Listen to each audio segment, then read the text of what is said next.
সুনামগঞ্জ জামালগঞ্জ সড়কের দুই পাশে সারি সারি নানা জাতের গাছ। 15 থেকে 20 বছর বয়সের গাছগুলো 19 কিলোমিটার সড়কের সৌন্দর্য বাড়িয়েছে বহুগুণ।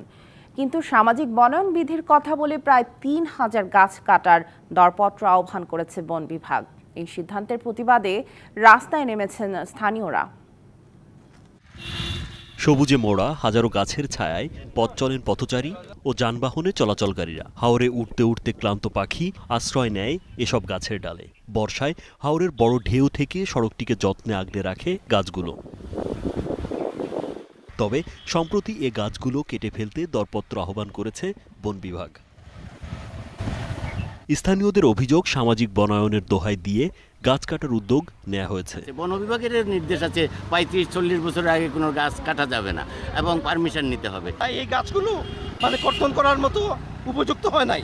এই গাছগুলো আরো 10 বছর সাস্টেইন করবে এবং এই গাছগুলো কাটলেই রাস্তাটা নষ্ট হয়ে যাবে। একটির বিপরীতে 3টি গাছ লাগাতে হবে। দরপত্র আহ্বান করতে হবে অন্তত 5 বছর পরে, এমন দাবি স্থানীয়দের।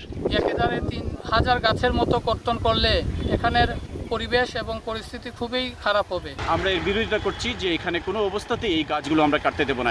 গাছ কাটার সিদ্ধান্ত বাতিলের দাবিতে সম্প্রতি মানববন্ধনও হয়েছে। প্রতিবাদের মুখে মৌখিকভাবে দরপত্র স্থগিতের কথা বলা হলেও চূড়ান্তভাবে তা বাতিলের সিদ্ধান্ত নেয়নি বন বিভাগ। জেলা ও উপজেলা পর্যায়ে মিটিংয়ের জন্য সেটার মূল্য নির্ধারণ এবং অন্যান্য বিষয়ে পদক্ষেপ নেওয়ার জন্য মার্কিংটা প্রয়োজন। তো এখানে যেহেতু পাবলিক বিষয়টি চাচ্ছে না, সেহেতু আমরা বিভাগীয় বন কর্মকর্তা এবং জেলা প্রশাসক মহোদয়ের সাথে আলোচনা করে এটা পরবর্তী কি পদক্ষেপ নেওয়া যায় সেই বিষয়ে সিদ্ধান্ত নিব। হাওড়া অঞ্চলের রাস্তার পাশে গাছ থাকলে টেকসই হয় সড়ক। তাই 3000 গাছ কাটার সিদ্ধান্ত থেকে সরে আসবে কর্তৃপক্ষ, এমন প্রত্যাশা স্থানীয়দের। DBC news desk.